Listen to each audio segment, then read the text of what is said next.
to offer. But if you know me, I like to include a little spooky in my tours, which is why I found the perfect combination. Minneapolis Trolley Tours does this amazing candlelight ghost tour that you have to check out. It's an extremely immersive experience. It's a trolley trip that starts out at a haunted mansion, traveling around Minneapolis locations, exposing ghost stories that the public and business owners would rather left untold. Then a tour of the aforementioned haunted mansion where ghosts of past residents from the 1800s reside, plus a lot of surprises to discover. Next, experience Gertrude's After Hours. Did I mention Gertrude is the mansion's most famous ghost? Maybe she'll show up. And you finish up the tour at Gertrude's Lounge in the haunted basement of the mansion with refreshments and Q&A. The trolleys are climate controlled and the mansion is restored to perfection. Check out MinneapolisTrolleyTours.com for more information. With a look at your AM 950 weather, I'm Patrick Lilio. An air quality alert is in effect. Cloudy skies clear out tonight with a low of 60, then Thursday sunshine with a high of 78. Maverick's Real Roast Beef has the best roast beef sandwiches in the Twin Cities, but don't miss out on the crispy chicken, fish, brisket, and more. Mavericks is located on Lexington Avenue in Roseville, 1 mile south of Highway 36. Check them out at mavericksbeef.com. Portions of the following program may be pre-recorded. The views expressed and the opinions given by the individual host, guest, random reptoid, or chupacabra may not necessarily reflect those of AM 950 Radio, its affiliates, or its sponsors. Now, it's time to step into the unknown.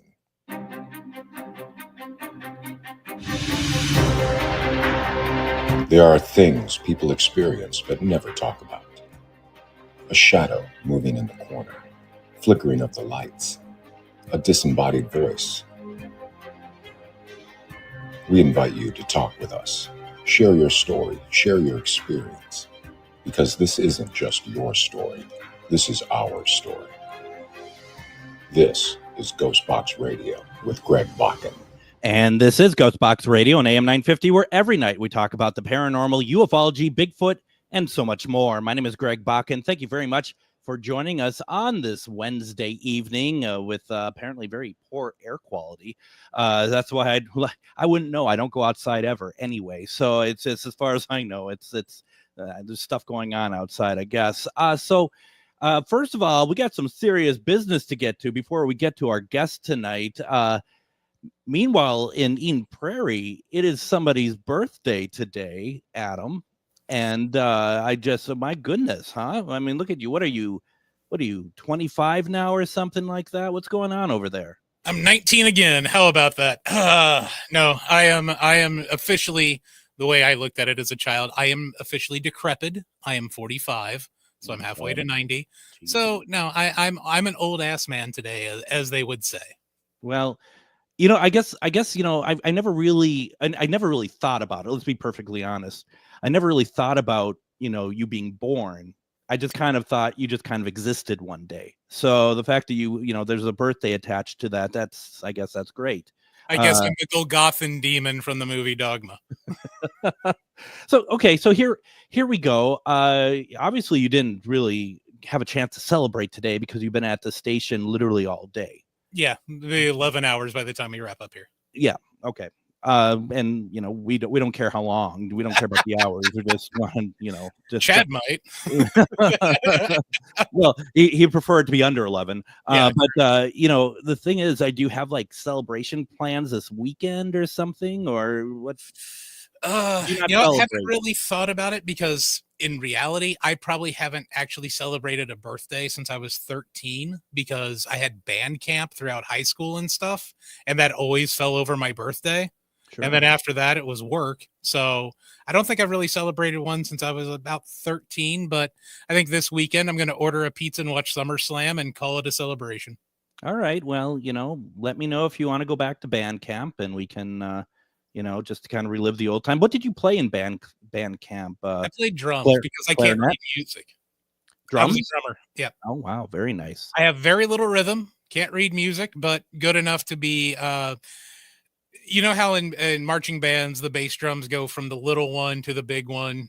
And so they get that tonal sound. I was always the big one and I've always been fat. So looking over the top of the bass drum was always kind of an issue. But no, I played bass drum and then drum sets and pep band and all that other stuff. Can you guess what instrument I played? If you were actually in band, which I doubt you were, you would either be, I believe, someone playing the trumpet or someone playing a saxophone, just from your personality. What does that mean? what kind of personality does a trumpet player have? Very controlling. Oh, okay, very good. Yeah, no, that's I had and saxophone players think they're too cool for school. Yeah, no, that's about right. What about trombone players? What are they like? They're usually really fun. Were you a trombonist? Are they fun because they know 7 positions? Yes. So I was hoping someone else knew that joke. And I was a trombonist. Yes. And I played in marching band, concert band, jazz band. I played in a orchestra later. So for someone like you who thought I did not do it at all, I actually did it quite a bit. Wow, you do not represent the band nerd like I do, still to this day. Chuck says, my son does bass trombone in jazz band. I played bass trombone. So yeah. Nice. Very nice. I still have my concert horn. It's a very nice one. It was a Bach Stradivarius. So do you ever break it out and play any? Oh gosh. I've thought about getting it refurbished. There's been times over the course of the last 15 years that I've looked into concert bands in the area that I can maybe join, but then I realize I have no time to do anything because we got this fun little thing going for us right now. So this little show that's a blast, and tonight's essentially to me a huge blast. Well, let's get to it then, because I think our guest is like, am I going to be on it tonight? And the answer is no. You just keep coming on until we finally get to you. Chris Gugliotti is a freelance illustrator and comic book artist from Connecticut. He's worked on the Texas Chainsaw Massacre for Wildstorm, as well as Teen Titans Go, He-Man, and Wonder Woman for DC Comics. I don't know if any of you ever heard of DC Comics. He created his own webcomic, Playing Dead, about himself and his dog, which was morphed into a comic book adventure series. When he's not doing that, he is helping wayward monsters find homes with his watercolor painting series, Nibbles, also known as the National Institute for the Betterment of Beastly Little Entities. We have Chris on with us tonight because we're going to be talking about a project that he is working on with the writer, Explorer's Guide to Monstrous Cryptid Creatures. Chris, welcome to GhostBox Radio. Hey, man. And Adam, thank you for staying late. You're quite welcome. I wouldn't miss this one because I love cryptids and I'm a huge DC Comics fan. You are literally the first person to ever thank him for anything at the station. So, that's I don't know what your game is. I don't know what your angle is, but I don't like it. Okay. Automatically my favorite guest. Right? Yes. Also, you were talking about you were the band geeks. I was the art geeks. I was the one, drawing Spider-Man in my notebooks. Oh, I bet. And I bet you're doing it at a very high level very early on, and people are probably like, oh my gosh, and did you get the people then who tried because they were jealous of your abilities that they would try to do it and it was nowhere near as good as what you were doing? I would always get hey, could you draw that on mine? I'd be like, okay, I guess, whatever. Anything like, just don't take my lunch money. Yeah, right. Exactly. Don't beat me up. We're a nerd's a nerd, right? At the end of the day, it doesn't really matter if you're an art or a band nerd. They will still find us, and then they'll still have something to complain about and make fun about. The sad thing for me, I went to Catholic school when I was a grade 13 years. Oh, I only went for 8. But and then I didn't do any school after 8th grade. No, I'm just kidding. But I grew very quickly, and my parents did not believe in getting new clothes when you grow. So I had pants that the ankle line would keep going up on my pants because they were too small for me. And people would be like, "Where's the flood?" And it took me like months to understand what they're talking about. I'm looking around like there's no water on the ground whatsoever. And it's finally, I think someone's like, hey, your pants are so high, buddy. And I'm like, oh, okay, thank you. See, I was the opposite. Like I'm 5'6". All right, I've been a hobbit my entire life. I'm still the tallest member of my family. So and I'm a husky gentleman.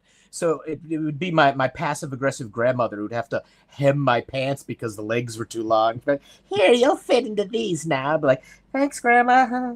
You know, it's not gonna turn into a complex I'll have the rest of my life.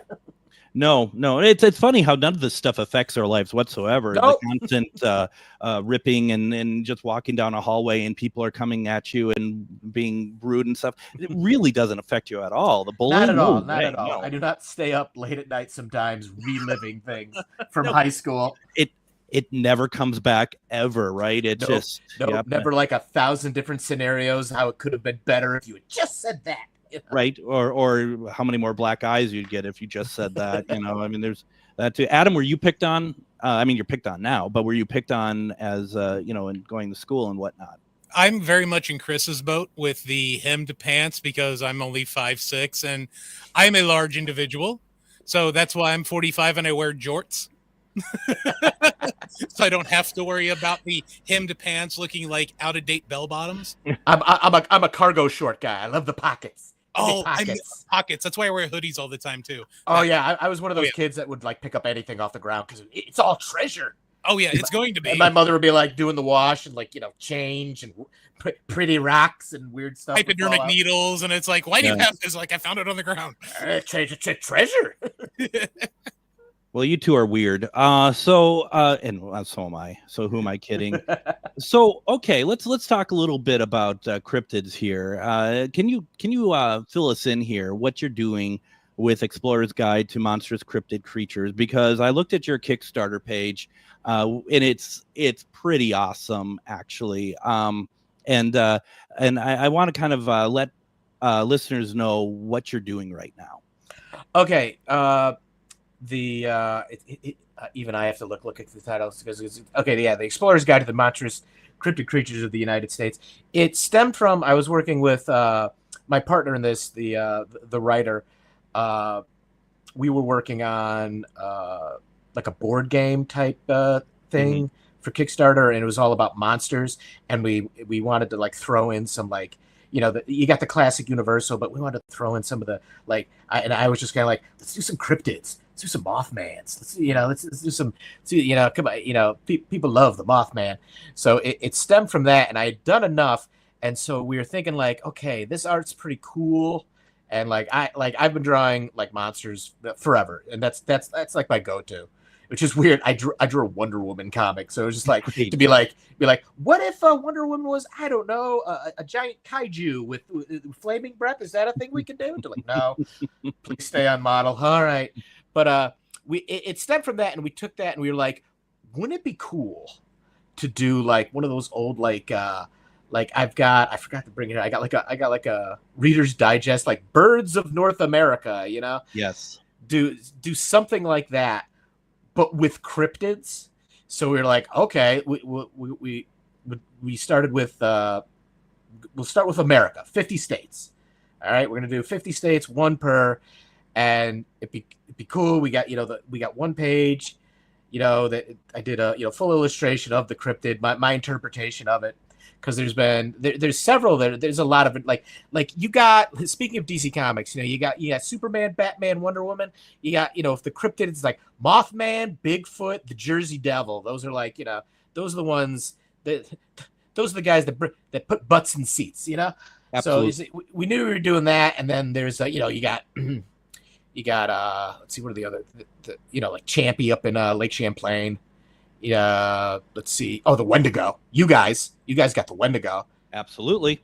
So, and I'm trying to think of all the other ones, but like that was the start of it.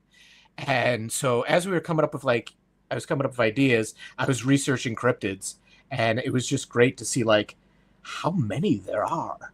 Like I knew, I'm into that stuff. So I knew a bunch of them. I'm like, okay, we got to do this one. We got to do that one. We got to do that.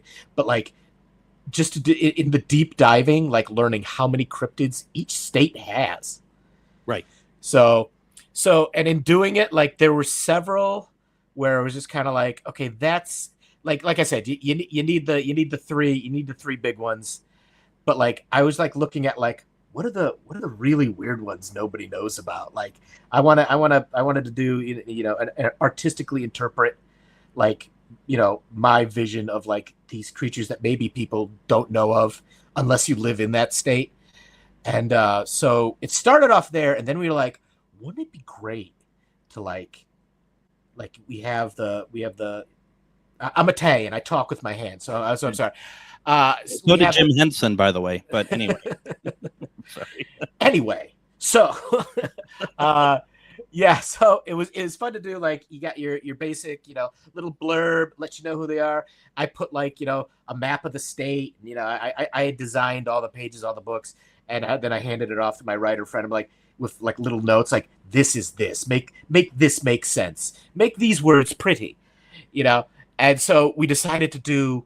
Because we had seen as a bunch of prints. I wish I had the artist's name written down, where they had done like kaijus, like Godzilla and Mothra, but there's like little cutaway parts that show like various anatomy, and we were just like, wouldn't it be great if we did like that, but with cryptids? So it was kind of that's where like a lot of the artistic interpretation came, because I'm just kind of like, certain of these creatures are like. They're like other dimensional beings, like the Fresno Night Striders. That one is that's from California. Those are just like these ghostly apparitions that are just two legs and a head that just kind of wander around Fresno, California. Yep. So so I was just like, okay, so I got to basically design and come up with cryptid anatomy. Like the skunk ape from Florida. Yep. That's another thing. I found that like a lot of cryptids fall into like maybe 4 or 5 categories. One is giant ape or Sasquatch. Yeah. Vengeful spirit, usually a female. That's we got La Llorona or something like that, or yeah, in like in Alabama you got Hug and Molly. That was a deep one where I'm just like, okay, we're doing that one. That one's creepy. And there's I had to write this one down because it's from Alaska. It's Qualupalik. There we go. Qualupalik, which is like a water sprite, like vengeful spirit that will take your children into the water. And it's like an Inuit spirit. She's got the like little pet poos, like that's where she keeps the babies and takes them down. Gosh. So it's like, okay, we're doing that because that's just gonna be a lot of it was like, what's gonna be fun to draw. But like I said, like there was a lot of Sasquatches, so I didn't want like we could do an entire book just called like the Sasquatches of the United States. Yep. So there's several instances where I'm like, okay, can't do another Sasquatch. What else does this state have? And that's what I'd find like some crazy ones where I'm just like that. I want to draw that. So sorry, I'm babbling. I will talk her off if not stop. No, and so I want to do this because I got to get off to a break here in a second. You sent me some art as well. Yes. Is it okay if we put it up on screen? Oh, go right ahead. Those are the examples we have on the Kickstarter. That's perfect. Okay, so what we're going to do, we're going to take our first break here. Don't go anywhere, folks, because we're going to, if you're listening on the radio station, it's going to be harder for you to see these illustrations, but you can go over to GhostBox Radio with Greg Bakun on Facebook, and you can watch the video stream as well. And we're going to show off some of these really fun and wonderful illustrations that Chris has done. We're going to talk more about the Kickstarter. We're also going to talk about just some of these cryptids in general as well, plus any questions you have in the comments. Don't go anywhere. You're listening to GhostBox Radio on AM 950.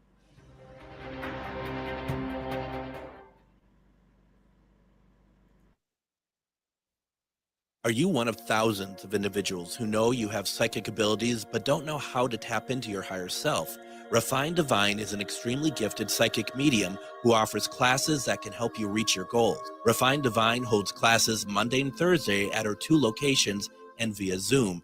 Classes consist of manifestation, learning psychic abilities, shadow work, and healing trauma. Refined Divine has helped thousands, and she can help you. This is Psychic Medium Deb. You can go to refineddivinepsychic.com. Greg Bakun here. I've told you about the out-of-the-world roast beef sandwiches at Maverick's Real Roast Beef, but I haven't told you about their Philly steak sandwiches, turkey, bacon, avocado sandwich, BLT, crispy chicken, fish sandwiches, brisket, or pulled pork. Okay, you get the idea. They make a lot of delicious food to the same standard as their famous roast beef sandwiches, and now I'm starving. I'm going to go to Maverick's Real Roast Beef off Lexington and Roseville, and you need to go too. Check out their menu at mavericksbeef.com. Greg Bakun here. I love historic tours of Minneapolis and seeing everything it has to offer. But if you know me, I like to include a little spooky in my tours, which is why I found the perfect combination. Minneapolis Trolley Tours does this amazing candlelight ghost tour that you have to check out. It's an extremely immersive experience. It's a trolley trip that starts out at a haunted mansion, traveling around Minneapolis locations, exposing ghost stories that the public and business owners would rather left untold. Then a tour of the aforementioned haunted mansion where ghosts of past residents from the 1800s reside, plus a lot of surprises to discover. Next, experience Gertrude's After Hours. Did I mention Gertrude is the mansion's most famous ghost? Maybe she'll show up. And you finish up the tour at Gertrude's Lounge in the haunted basement of the mansion with refreshments and Q&A. The trolleys are climate controlled and the mansion is restored to perfection. Check out MinneapolisTrolleyTours.com for more information.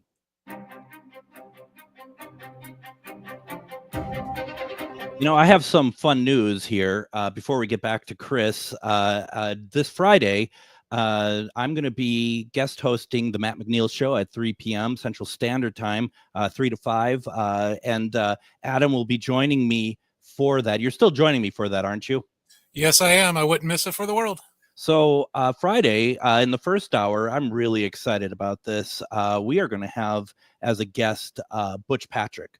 Who a lot of you will know as Eddie Munster. We're going to have him on the program for the 3 o'clock hour. I'm really excited. Worked really hard to get him.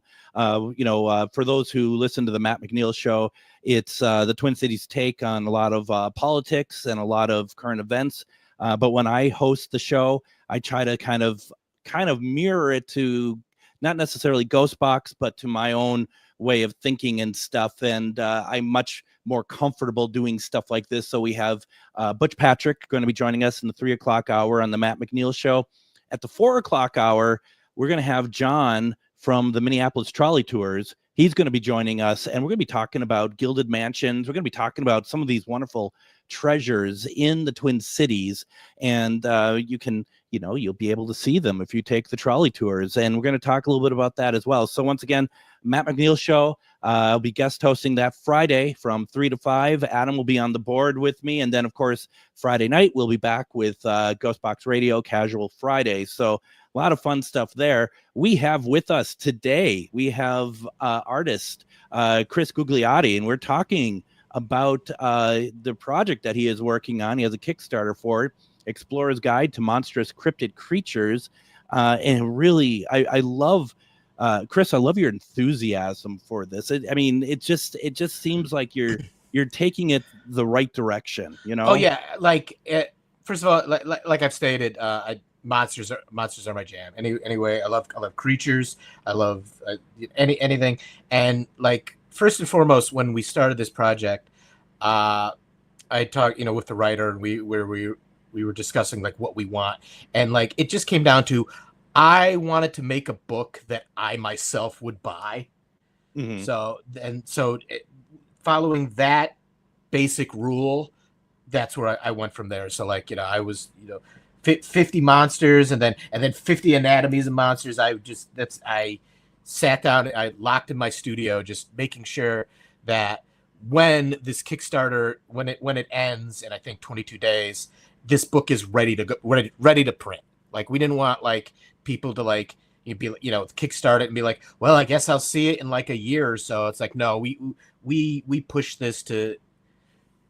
I mean, we do have some stretch goals that I would really love to get to, but I guess we could discuss that later.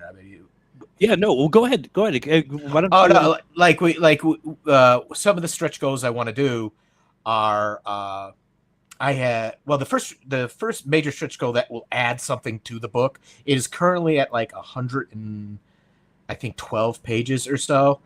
with various things in it. But one was I had done a bunch for advertising the Kickstarter. I'd made up like these fake Polaroids of like and I handwritten in the bottom like where they're from, like the cypress swamps of Delaware, for the Shelbyville swamp monster, and I had done a bunch of them. I'm just like, it'd be great if we added these as like a gallery, section. So that's going to be the first one. It's like a research section.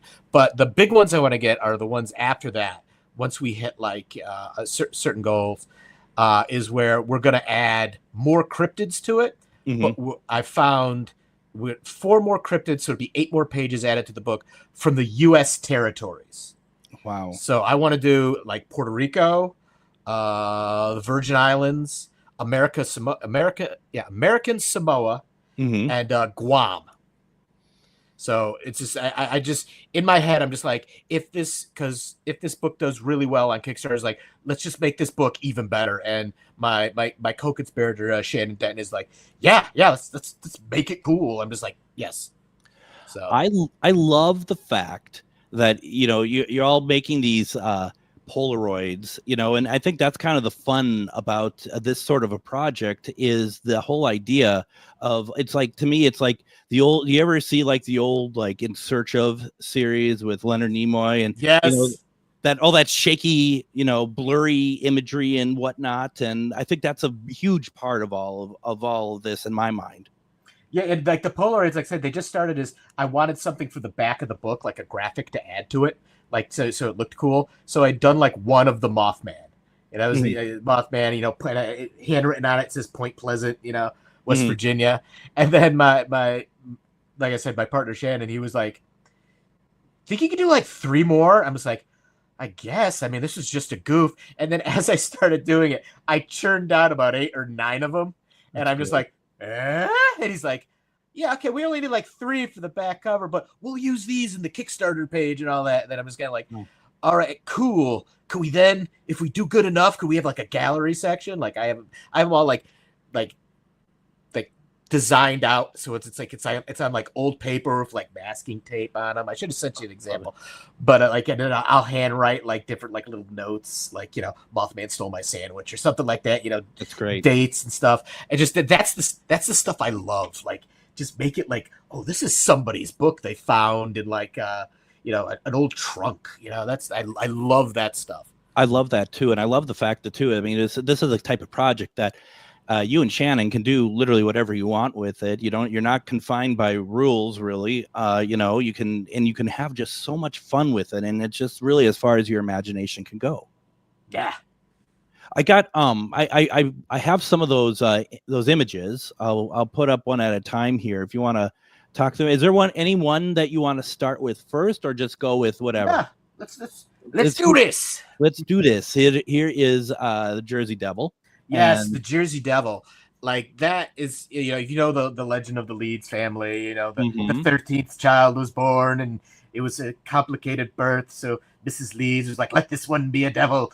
So I wanted to, like, there's been, there's a lot of iterations of it. Most it's got the devil horns and all that, but like I was keeping it to like it's always described as having like an equine, like horse face. So I was just kind of like, okay, how can I make that scary? So I just have like this, as you can see, this kind of like just this equine skull head, and then like the bat wings and the cloven hoofs, and it was just one of those things. That's actually like the second version. I had a first version where it just wasn't it didn't like, it wasn't cool enough for me. So I redone it, and then as you can see, people watching it on the left is what I describe as this is going to be the anatomical, like rundowns and cutouts of it. So we describe, you point out cloven hooves and I was looking up all scientific terms for things. Wow. It's like, why put just bat wings when you could put Chiroptera wings on it? That's what I've always said. Yeah, exactly. And if you look down at the very bottom, that was another one. That was my idea. Well, it was the scale. The scale. Yeah. I'm like, let's do a scale one. And there's some that are like Champy up in it's just huge. So like the guy's like that big, and that's great. It was fun to play with him, and like I did some of them I researched, like, okay, does anybody know how tall these things are? Okay, no, all right. But then it's like, for like Bigfoot and was it Tekahi, who's another Sasquatch from South Dakota that wears a top hat. Of course, yeah. So I was like, I'm like, how tall are they? The usual Sasquatch, height thing. Mm-hmm. But my partner, he kept pressing for the Yeti, and I'm like, Yeti's the Himalayas, man. And so it's like, he says, so like, we're just like, and I told him, I'm like, let's see how this one does. Then we can do I want to do the cryptids of just the British Isles. Oh gosh. Like, yeah.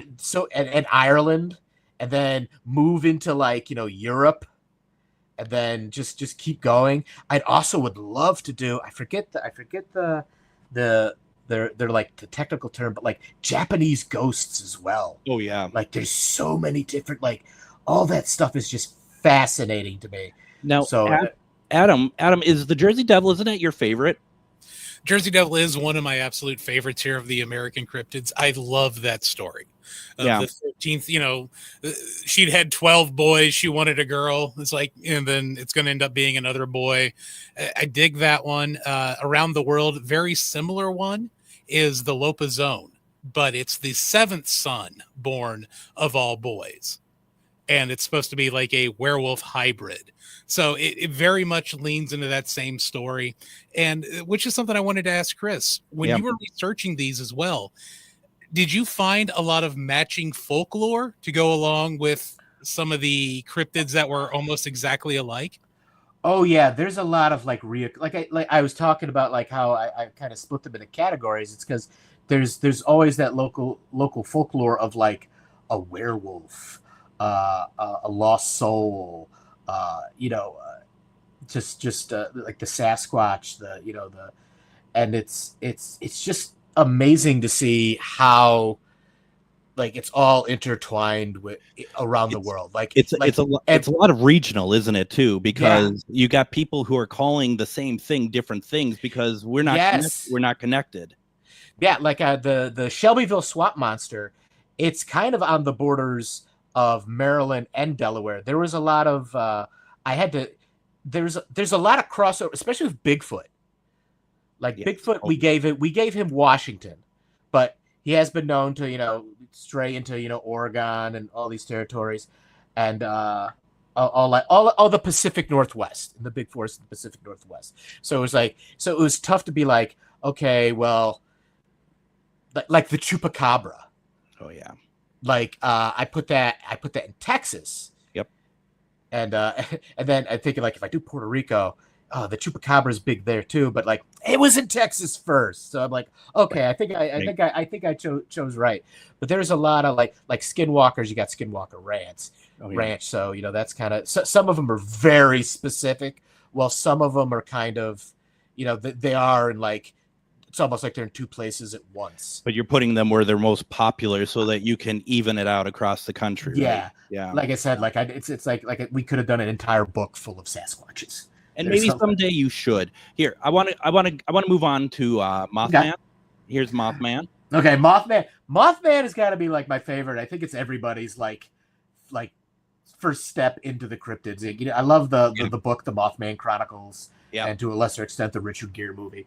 But if we were doing a book of cryptids, the Mothman is like the Batman. You need to have him in there. So it was fun to like come up with my own version of the Mothman.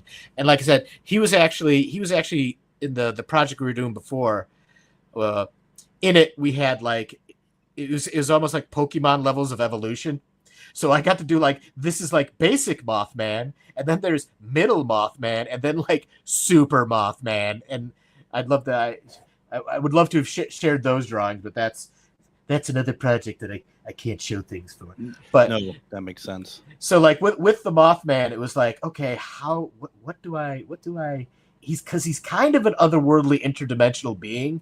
So it's like, okay, let me think of like what's on the inside of the Mothman. So of course, play with the skull. We mentioned the antennas. I gave him like thin bird bones. Yep.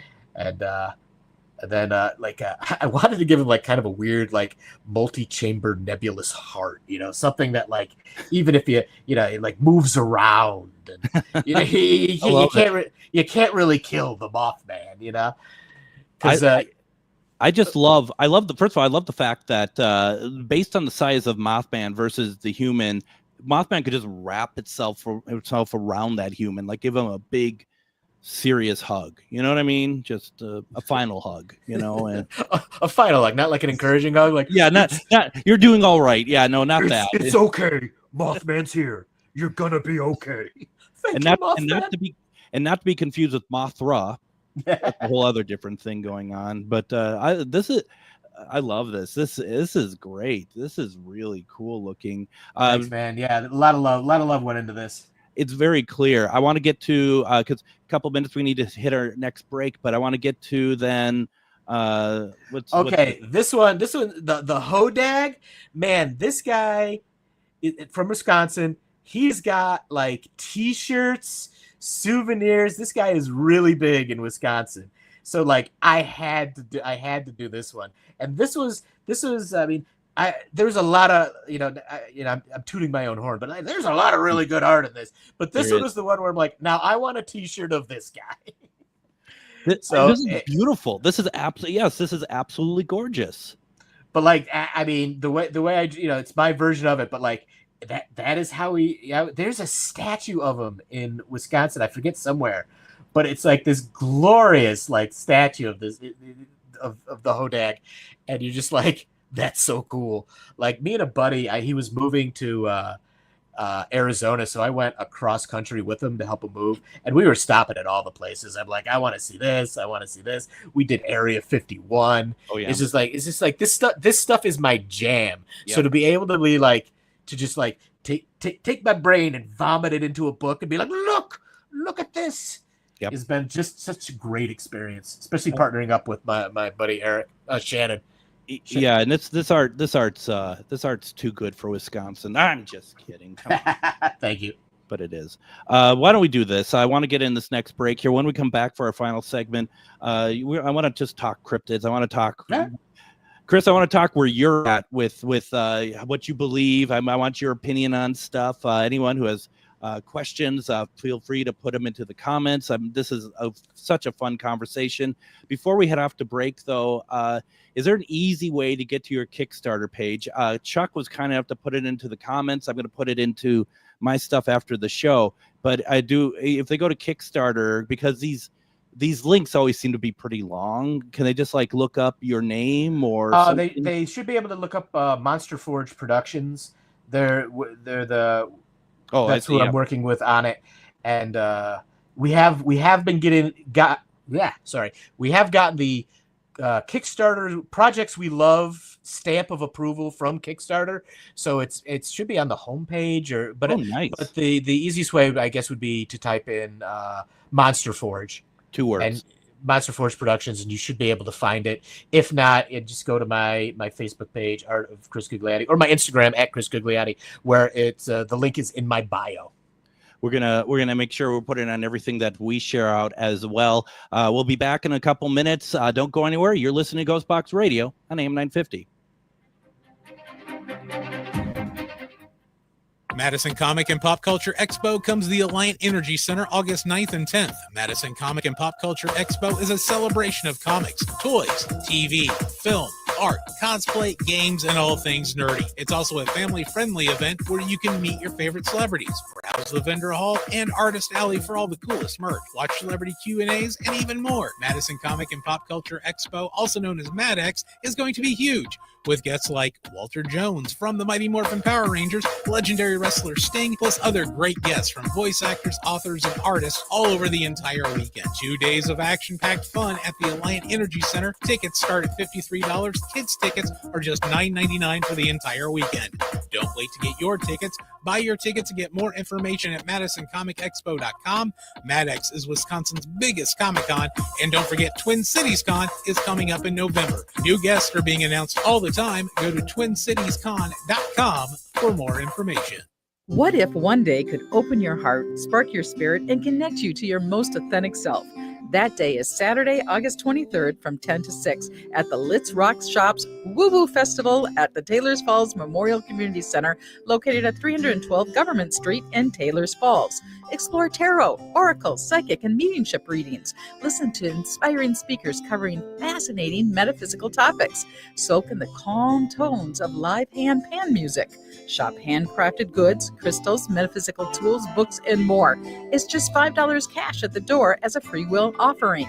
And remember, Taylors Falls is a destination. Come out for the festival and stay to explore the natural beauty, historic charm, and energy of this incredible town. And yes, there will be walking tacos. The Let's Rock Shop's Woo Festival, Saturday, August 23rd, from 10 to 6 at 312 Government Street, Taylors Falls Memorial Community Center. Just $5 at the door. Come for the woo, stay for the wonder, and the walking tacos.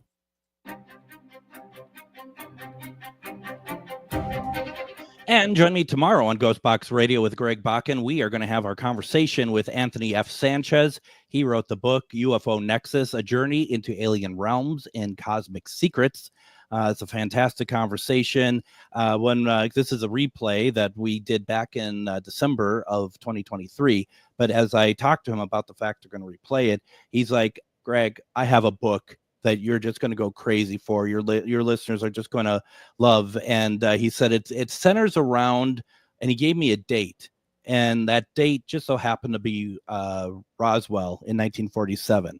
And I think I don't know what the book is. I don't know if that's just tangential or if there's something more to it, but it's going to be great. We're going to have him on sometime in the next couple months, but you can listen to that conversation tomorrow. Then, of course, Friday is Casual Friday. And I also just want to let people know, please consider joining my Patreon. It starts as low as $3 a month. We just put up today an early release of an episode that's going to air soon called, was going to have guest Diana Stamfer on there. And she wrote the book, Death and Lighthouses on the Great Lakes, A History of Murder and Misfortune. A fantastic interview today. It's out there early. Please come out. Helping us by supporting us on Patreon really helps with the program. Would really appreciate it. I'm having so much fun today talking with artist Chris Gugliotti. We're talking about his Kickstarter project, Explorer's Guide to Monstrous Cryptid Creatures. When you go to Kickstarter, there's just a lot there to take a look at and see more of his drawings and stuff. You can see the cover of Explorer's Guide to Monstrous Cryptid Creatures of the United States.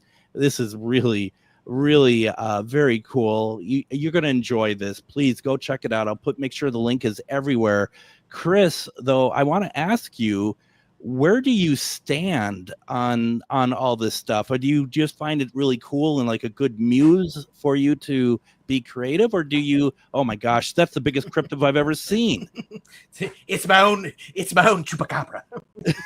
This is like, who owns who? That's the question. I mean, I got a cat, and sometimes I don't know. It's not me, that's for sure. I do not run this household. That's for sure. Where do you stand with your belief system on these, if you don't mind sharing?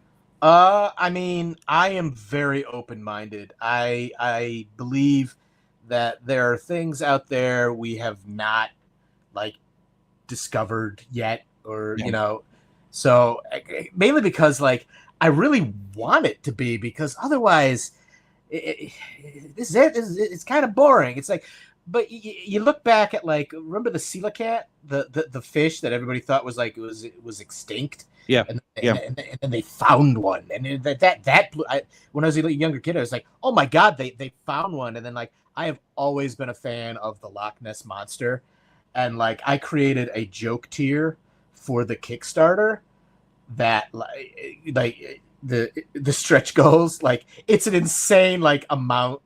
But all it is Chris swims in Loch Ness. And so I read to my partners in this Kickstarter, and they laughed. And I said, listen, if this happens, I will. And then a buddy of mine, I told him about it, sent me this Google question. He's like, yes, you can. It is not illegal to swim in Loch Ness. It is, however, very cold. I'm like, I'll do it. I'll be honest. Out of everything out there, Loch Ness is probably one of the only ones I do not believe. Oh, yeah, there's been a lot of like recently, a lot of like, oh, like I believe they debunked that photo, but like, Yeah. that's the one like I want to be real so bad. Yeah. Just because like I was one of those kids that like I mean I still am, like I will see every Jurassic Park movie no matter how bad it is because the dinosaurs are always good. I was that dinosaur kid, you know. I don't like seeing them anymore because I'm afraid the dinosaur is going to get hurt in the movies. And I'm not even kidding. It's like I don't want to see a dinosaur, even if it's CG. I don't want to see it in pain. I'm that much of a sad sack for animals that I'm just a softy over. I know, right? Come on. And I'm just like, you know, and that's what they like to do in these films, and I think they should be investigated for it. No, okay. Yeah, but it's always like the dinosaurs get hurt in the beginning, and then they get their revenge at the end. There's always that one guy that's like, "Hey, it's just a dinosaur. Look, I'm poking it with a stick," and then then a velociraptor rips its face off, right? Yeah, just gets eviscerated at the end. It's like, oh, we're almost at the helicopter. You know what's interesting, and I'm trying to remember who it was I was talking to about this, because you had brought up the fact, like, you know, you hear about these species and then maybe sometime they get found, but there's also that other side to it, where there's reports in old papers about some sort of creature that they see, and then, you know, and this, when I say papers, like going back to like early 1900s, late 1800s, and then like all information in that area about it just stops, even to this day. Yeah. And I always wondered, is that because, and it might have been Chad Lewis I was talking to about this, I wondered if it was because that was a real thing, maybe not a species, but maybe like a one-off or something, or some sort of some kind of, and it dies. It just dies. You know, it doesn't live forever, and it's like we don't see it anymore. It's now more of a myth, lore, legend, whatever you want to call it. I mean, you know, evolution sometimes takes, you know, some weird turns, and totally. You know, sometimes some things are here for a minute amount of time, but make a big impact, and then they're gone. So it's like, you know, I'd like to think that, yeah, there's this stuff out there we just haven't discovered yet, you know? Yeah, totally. And I think that's the fun thing. And, you know, I'm sure you have too. You know, you run into some people who are just like, nope, impossible, absolutely not. And it's like, oh, I feel bad for you, because you clearly don't have any sort of imagination. You have an utter lack of whimsy. Those that's what I say to those people. It's just like, you know, you just yeah, no imagination, just need a good boost of whimsy in your life. You know, you'd enjoy yourself more. All right, take yourself less seriously and embrace some weird stuff. You know, and it doesn't cost anything to you know, entertain the idea that it exists. Well, it's the best with like when you're a little kid, man. You're just like, you know, oh wow, really? Yeah, Bigfoot, okay. And then, you know, you get older and people are like, there's no Bigfoot, and it's just like, oh, okay, all right. But it's like, no, keep that whimsy, keep that spark. And as a kid, you know, you'd be worried about that monster in the closet or monster in the basement. But even though you're worried about it, you're kind of excited by it too. You know, I mean, granted, I've known people who've had horrible childhood because of spirits and stuff, you know, attacking them at night. But, you know, for us who just have healthy imaginations, that's kind of the fun about it too, is like, what is that downstairs? You know, it's scary. I don't understand, but yet I'm drawn to go down and see, you know. What it is, it was a line in one of Thomas Harris's books. What is it? I think it was The Red Dragon, where he talks about like he was cursed with imagination. Like, you know, where it's just like, yeah, you've got this great sense of like, oh, I can imagine things, and it's like you can also imagine horrible things, and you're just like, but you know, you just rein it in. You keep yourself centered. You're good. Imagination will take you a lot of places. Have you ever thought about, and maybe you have done so already, creating your own cryptid? Like this is Chris's idea of something that could be classified as a cryptid, and create a whole backstory for it or something. Oh, it was we had done it, like, this is for, like, the original project we had done, we were doing cryptids here and there. Then I wanted to take Shannon, Eric Denton, who's also a big writer and editor over at DC Wildstorm, and he's worked on several. He's got his hand in everything. I just want to give him his kudos. Awesome guy, great collaborator. But I had done cryptid versions of us. So he was, his last name's Denton, so he's the Dentonville lunatic. And then I became the Googberry swamp rat. And so when we were deciding, like, for the tiers of, like, not the reward tiers, the stuff you can get, you can kickstart this comes with a book, this comes with this and this and this and this. And so the last one, I was just like, I was just like, I'll do it. I don't care. If you support at this level, I will turn you into a cryptid. So that's something I have always, like, I do the monster adoption agency where I do watercolor paintings of monsters, and like most of the time I just sit down with like watercolor paper, like 5 or 6 sheets all at once, and then I just start drawing. I just, nothing pre-planned. I'm like, okay, this is what this is going to happen. And then I kind of paint in a circle because watercolor needs to dry. So, like, I don't know how many times my mother has said, like, I don't know where you come up with these things, but, God bless you. You found some kind of career with it. But no, yeah, I'd love to come up with, like, my own, like, cryptid with, like, lore and all sorts of things.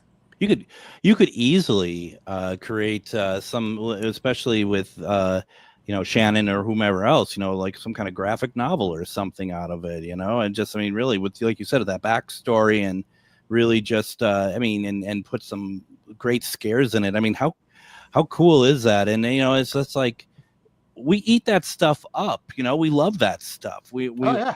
It's like, and new stuff gets created all the time. There's, I don't know if you ever heard of the Rake. No, it's like a bulldog sort of like amalgamation of something else, and people, the belief with the Rake is that it because so many people thought of this creature, it came into being, which is kind of a fun concept in its own. I mean, yeah, what is that concept called? Where there's it's like, a certain name to it. If enough people like that, and that's kind of like how some people explain why some of these otherworldly creatures even exist. It's because if enough people believe in it. I wish I had that term. Adam, do you know that term at all? I'm actually trying to Google it right now. Okay, thank you. Yeah, because it literally is like you're willing it into existence, and the Rake is said to be one of them, and it's a very frightening creature. And I mean, what a great start to a story of any kind. I'm also recently with like the Slender Man. Oh yeah, that's another one. That's another one. It's like a new one, And it's kind of like crowdsourcing. Yeah. On an imagination level. It is, yeah, and the internet made it real, As exactly, yeah. And I like to believe that and I'm a child that grew up watching reruns of Walt Disney's Disneyland, and it's like, so I have that whimsy, I have that desire that I want people to be able to create horrible creatures out of their minds and making it real, because that shows that we are in a creative world. You know what I mean? Oh yeah, I do. It's a show in the Northeast called KidsCon. They do one in New Hampshire in the spring, and one coming up in November up in Maine. And I do monster workshops, like where I teach kids how to just create a monster. I just tell them, just start with a shape, and I tell them, like, there's no wrong answer here.